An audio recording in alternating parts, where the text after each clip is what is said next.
Antony Blinken maybe welcoming the president, but at the very least standing up there with him again in the final days of the Biden administration.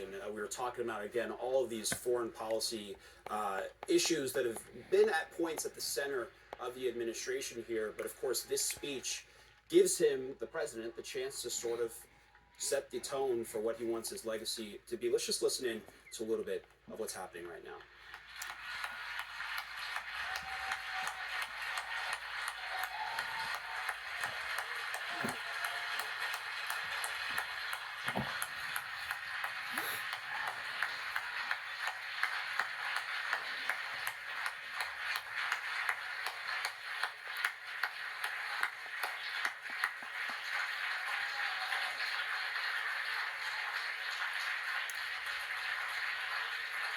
Good afternoon. I didn't say anything this would go on all afternoon, for good reason. Mr. President, it is an honor to welcome you back to the State Department. On day one of this administration, you shared a few things with me. You told me something that we long discussed, reminded me that American engagement, American leadership is essential. If we're not engaged, if we're not leading, you said, someone else is likely to be doing it, and probably not in a way that advances our interests or values. Or maybe no one's doing it, and then we're likely to have a vacuum filled with bad things before it's filled with good things.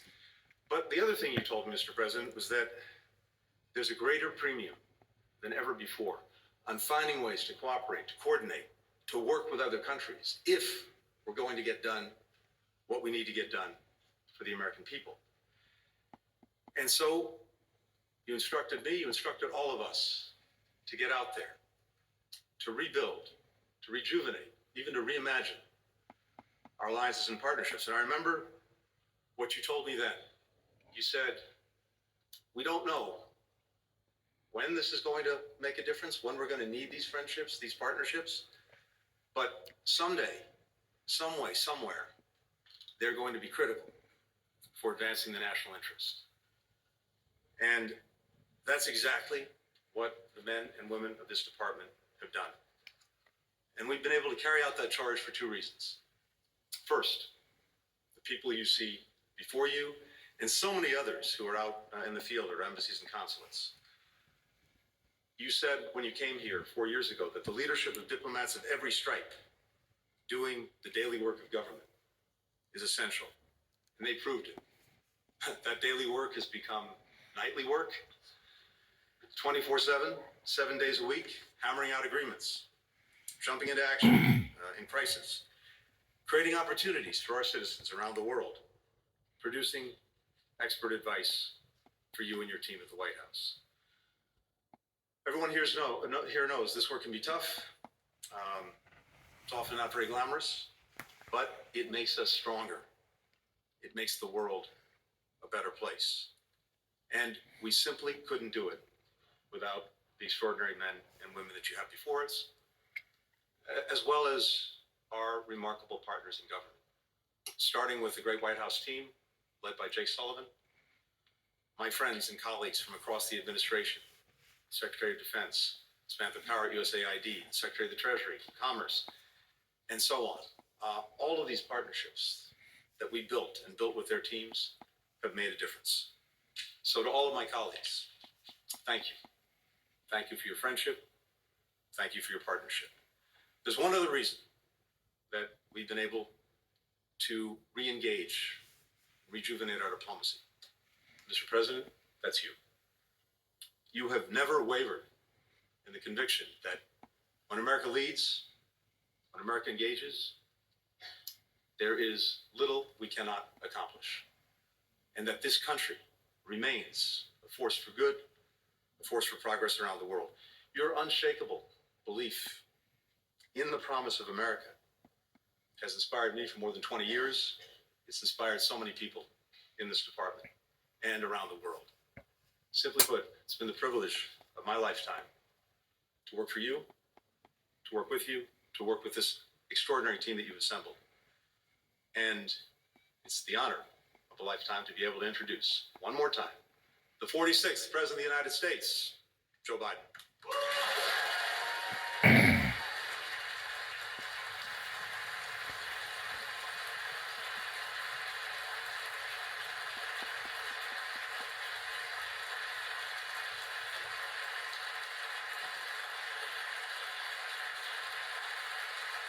Thank you, thank you, thank you.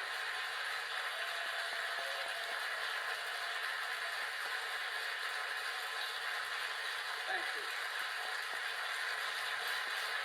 Thank you, thank you, please, thank you. Thank you, thank you, thank you. It's good to be back at the State Department. Tony, if I may start by saying this, you're one of the finest men I've ever known in any undertaking, for one important reason. Yeah.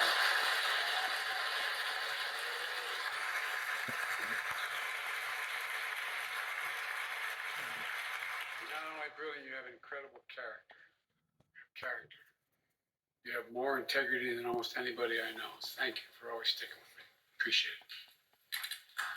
Folks,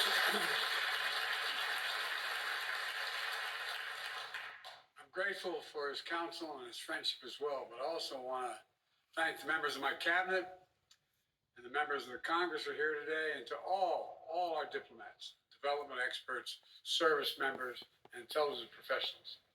Many of the achievements we're going to discuss today are the result of your hard work, and that's not hyperbole, it's true. Thank you, thank you, thank you, thank you for your extraordinary service. Now, I come here to the State Department to report on to the American people on the progress we've made in the last 4 years, our foreign policy and our presidency. I've said many times, we're at an inflection point. Post-Cold War period is over. A new era has begun. In these 4 years, we faced crises that we've been tested. We've come through those tests stronger, in my view, than we entered those tests. This is a fierce competition underway. The future of the global economy, technology, human values, and so much else. Right now, in my view, thanks to our administration, the United States is winning the worldwide competition. Compared to 4 years ago, America is stronger. Our alliances are stronger. Our adversaries and competitors are weaker. We have not gone to war to make these things happen. During my presidency, I've increased America's power at every dimension. We've increased our diplomatic power, creating more allies than the United States has ever had in the history of our nation. We've increased our military power, making the most significant investments in the defense industrial base in decades. We've increased the technology power, taking the lead in artificial intelligence and other technologies of the future. And we've increased the economic power, building the most dynamic economy in the world, from the bottom up, the middle out, not the top down. In short, Kamala and I took office, our nation had become stronger at home, are stronger in the world. And now, America is more capable and I would argue better prepared than we've been in a long, long time. While our competitors and adversaries are facing stiff headwinds, we have the wind at our back because of all of you. This is what we're heading into. And over the next administration, that's what we're handing it to. Today, I want to lay out what we've done, the opportunities we've created for America, and those opportunities going forward. Today, I can report to the American people, our sources of national power are far stronger than we were when we took office. Our economy is booming, although there's more work to do. Our technologies, from artificial intelligence to biotech, quantum, and to advanced semiconductors, are the envy of the world. And we have made the most significant investments in America and the American workers since the New Deal. To rebuild our roads and bridges, our ports and airports, clean water system, affordable high-speed internet, so much more. To build American manufacturing, to make advanced semiconductors, which we invented here at home. We made the largest investment in climate and clean energy ever anywhere on Earth in the history of the world, spurring nearly $500 billion in private sector investment. We've also significantly strengthened the defense industrial base, investing almost $1.3 trillion in procurement research and development. In real dollars, that's more than America did in any 4-year period during the Cold War. It's going to ensure that we're fully equipped to fight and win wars, which is also the best way to deter wars in the first place. Today, I can report to the American people, our alliances are stronger than they've been in decades. NATO is more capable than it's ever been. And many more of our allies are paying their fair share. Before I took office, 9 NATO allies are spending 2% of their GDP on defense. Now 23 are spending 2%. Look at the Indo-Pacific. We've made partnerships stronger and created new partnerships to challenge China's aggressive behavior and to rebalance power in the region. We did it, what few thought was possible. Build the first ever trilateral partnership between the United States, Japan, and South Korea. Then another among the United States, Japan, and the Philippines, drawing closer our Pacific allies to defend our shared security and prosperity. We brokered a defense pact known as AUKUS among the United States, Australia, and the United Kingdom, connecting the Atlantic and Pacific allies as only America is able to do. I've taken the Quad to the next level. United States, Japan, Australia, and India. When we had that first meeting, I was dumbfounded when they all called and said, "Can we do this at your house?" I think I'm kidding. My wife said, "No problem." It was during the UN meeting, and we thought we were going to do it in New York, but they wanted to do it in Delaware. I said, "Why?" So we can know, then people will know we're really friends. Our democracy, with vibrant economies, working closely, security, supply chains, technology, and so much more. In the Red Sea, brought together more than 20 countries to protect civilian ships from attack by the Houthis, defending freedom of navigation, one of the world's busiest waterways. And we've strengthened partnerships all across the Americas, defending democracy, targeting corruption, addressing migration, increasing prosperity, and protecting Amazon rainforest, which captures billions of tons of carbon from the atmosphere every year. Overall, we've reinvigorated people's faith in the United States as a true partner. Today, I can report to the American people, our adversaries are weaker than were when we came into this job 4 years ago. Just consider Russia. When Putin invaded Ukraine, he thought he'd conquer Kyiv in a matter of days. The truth is, since that war began, I'm the only one that stood in the center of Kyiv, not him. Putin never has. Think about it.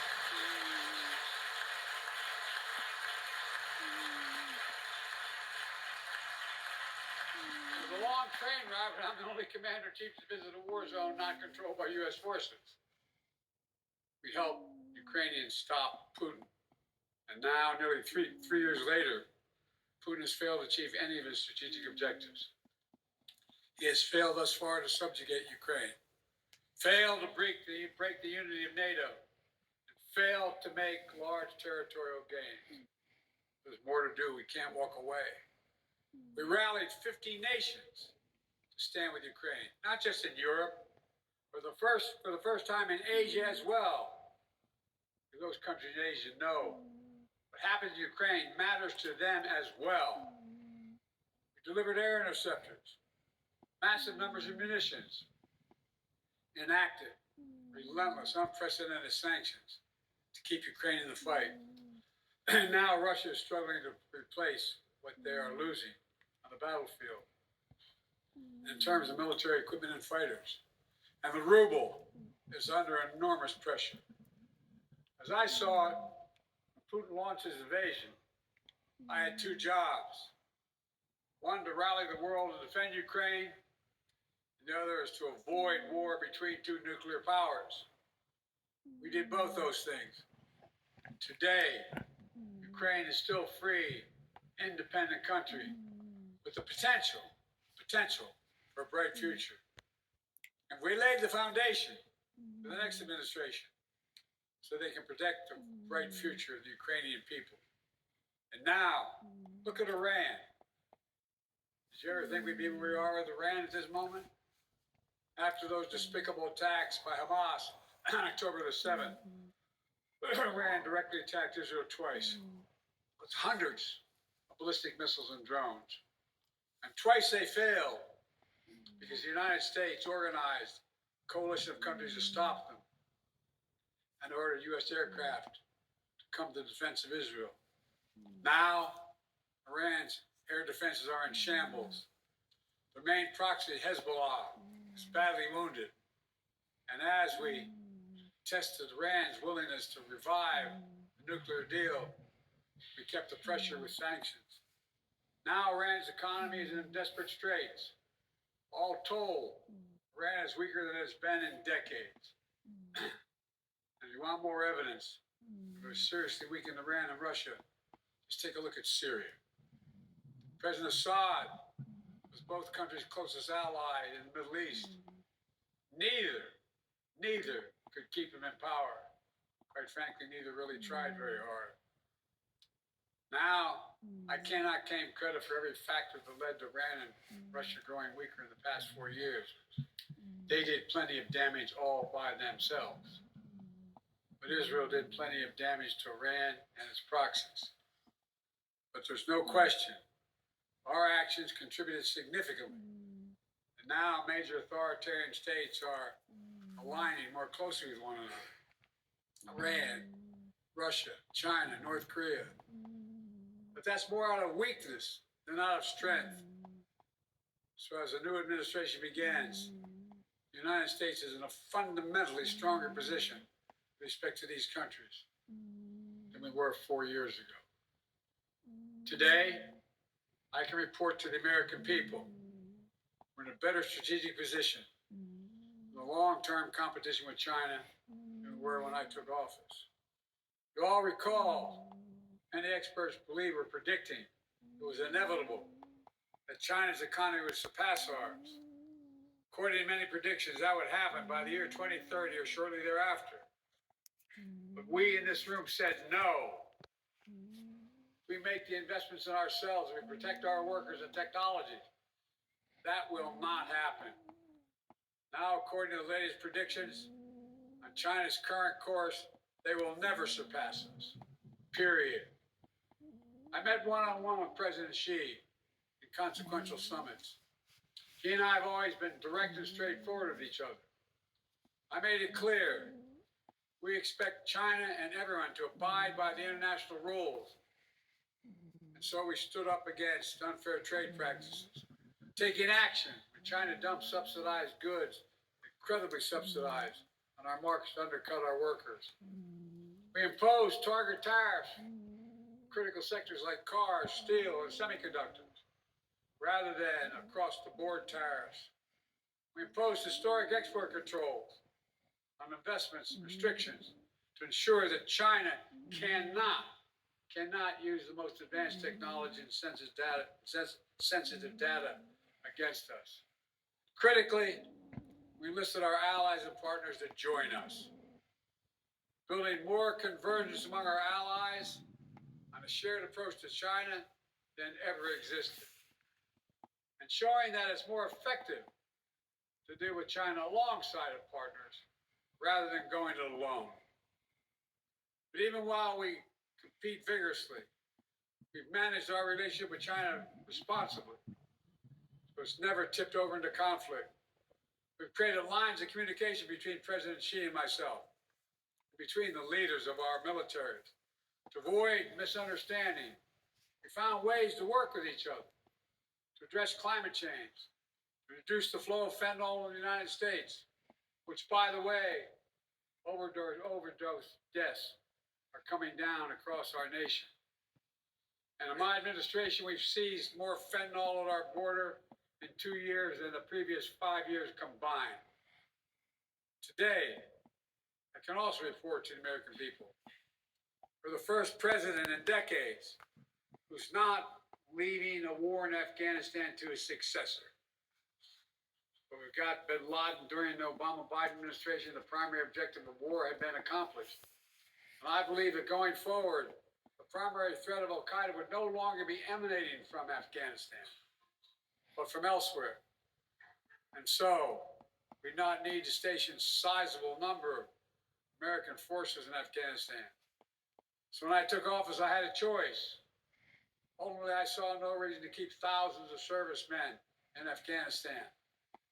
I think I have my schedule with me, and I keep under my, I don't here, don't have, but I keep on the back of my card the actual number of dead and wounded that occurred in our longest war, to remind myself. Keep spending hundreds of millions of dollars a day. We're no longer doing that. In my view, it was time to end the war and bring our troops home, and we did. I commend the courage of all those who served in Afghanistan. We grieve all 2,461 Americans who made the ultimate sacrifice in the longest war in American history. And I grieve those brave service members whose lives were lost during the withdrawal.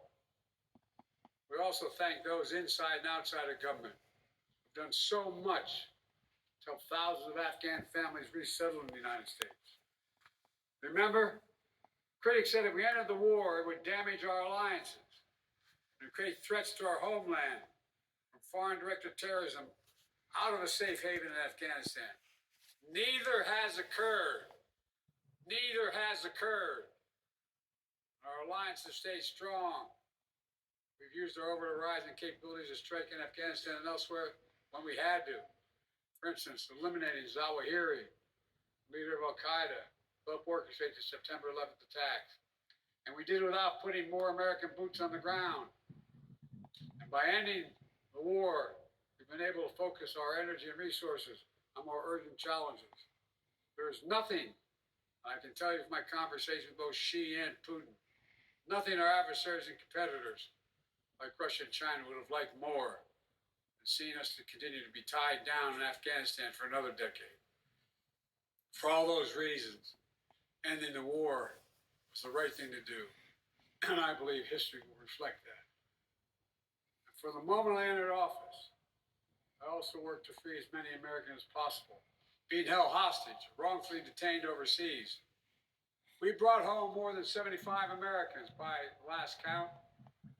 In some cases, it took months, even years of effort, like the prisoner swap with Russia over the past summer. Feat of diplomacy involving many of you and involving multiple countries. We joined complex negotiations at our request. Another example of the power of our alliances. We did not have these relationships, those women and women would likely still be in prison. And finally, I can report to the American people, we restored our leadership in a range of other generational priorities. When I took office, we were no longer part of the International Climate Agreement. We announced on day one that we would join the Paris Accord, rejoin. And we've led by example. We've conserved hundreds of millions of acres of land and water, more than any president in American history, making investments in clean energy, convincing other nations to join us. Thanks to our efforts, the world has reached the goal of investing $100 billion every year in public and private funds to reduce greenhouse emissions, to drive down the cost of clean energy, to help developing nations adapt to climate change. Our administration has launched a transformative initiative to build high-impact infrastructure in developing nations. It's called PGI. You all know that better than anyone. This is our alternative to what China offers with its massive projects across Africa and beyond. But their approach features no workers' rights, no environmental protections, unmanageable debt, shoddy construction, all in exchange for military access to ports and other exploitative purposes. By contrast, we've leveraged $600 billion, unleashed the private sector to build an infrastructure in order to grow economies and combat climate change. As an example, I was recently in Angola to see a major project being built with the help of American public funding, which brought in even more private investment. We're building the first ever transcontinental railroad across Africa. Will significantly improve the economies of the region. Will help farmers transport crops to new global markets. Transport critical minerals that are needed for electric vehicles and semiconductors. China used to control the supply chains in these materials, but not for long. Now, make no mistake, there are serious challenges the United States must continue to deal with in Ukraine, in the Middle East, in the Indo-Pacific. Must keep the pressure on the Houthis, who are attacking ships in the Red Sea, launching missiles at Israel, and firing at American forces. Must deter North Korea as they rattle their saber and draw closer to Russia. New challenges will certainly emerge in the months and years ahead. But even so, it's clear my administration is leaving the next administration with a very strong hand to play. And we're leaving them in America with more friends and stronger alliances, whose adversaries are weaker and under pressure. And America, that once again is leading, uniting countries, setting the agenda, bringing others together behind our plans and visions. In America, which is no longer at war, which has made historic investments in American workers, American energies, American factories, generating the strongest economy in the world, which is now in a much better position to win the future against any competitor. These wins are not partisan. They're American. They benefit all Americans and reflect America's endless capacity for leadership and reinvention. Look, folks, the United States should take full advantage of our diplomatic and geopolitical opportunities we've created to keep bringing countries together to deal with challenges posed by China, to make sure Putin's war ends in a just and lasting peace for Ukraine, to capitalize on a new moment for a more stable, integrated Middle East. To do that, the next administration must make sure the fall of Assad does not lead to the resurgence of ISIS in Syria across the region. We must carry forward the commitment that America will never allow Iran to acquire a nuclear weapon. On the war between Israel and Hamas, we're on the brink of a proposal that I laid out in detail months ago, finally coming to fruition. I have learned many years of public service to never, ever give up. So I spoke to Prime Minister of Israel yesterday.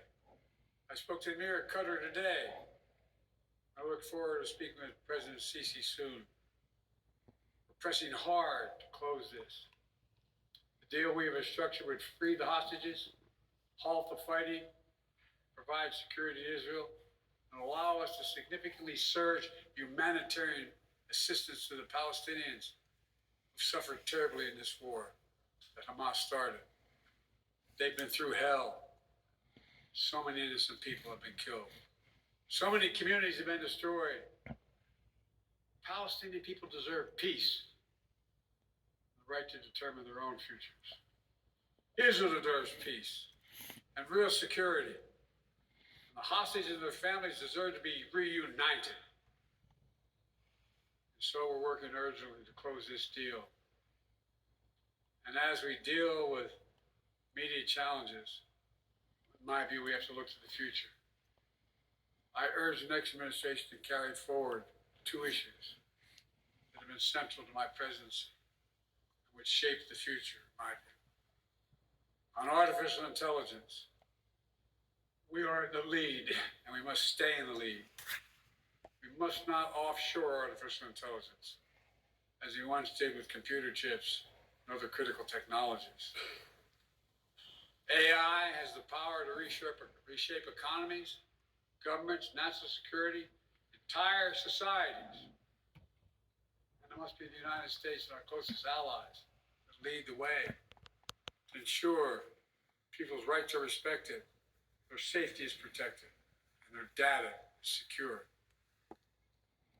And likewise, clean energy transition will race ahead years to come.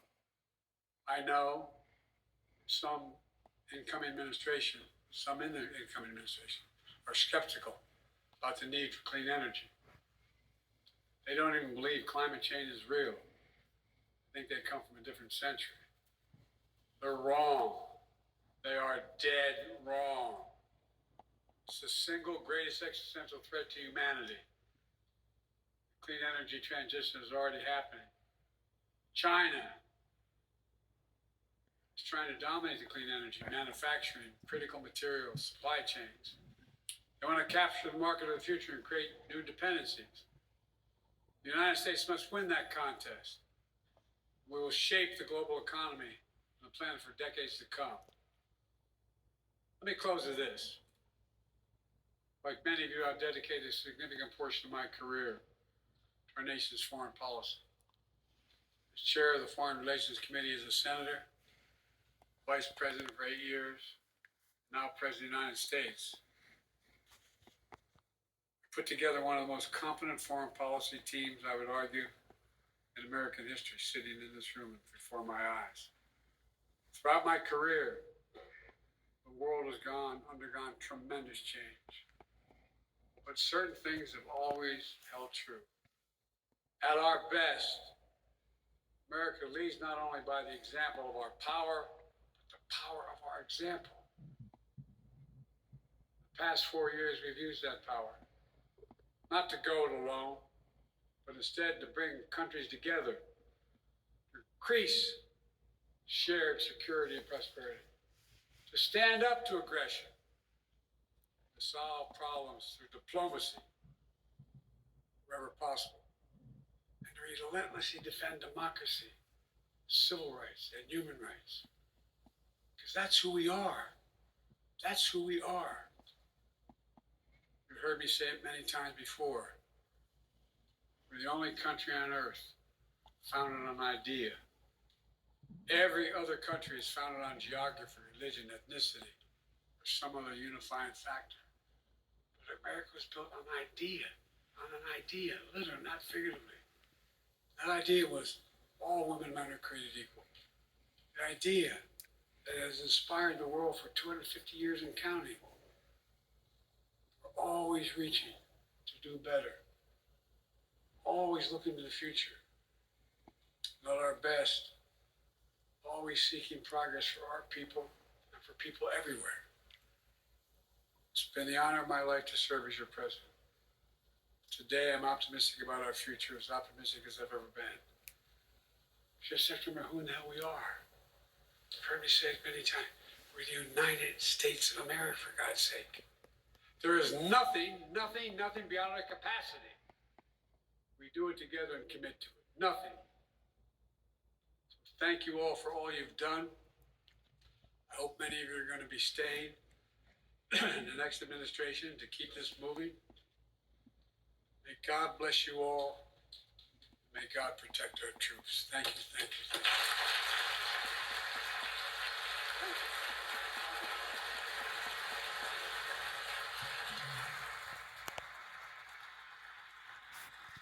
President Biden speaking there at the State Department on the legacy of his foreign policy approach during his 4 years in the White House, ending it saying, "We are the United States of America. For God's sake, there is nothing beyond our capacity," which is quite Joe Biden-esque, I would say. Let's bring in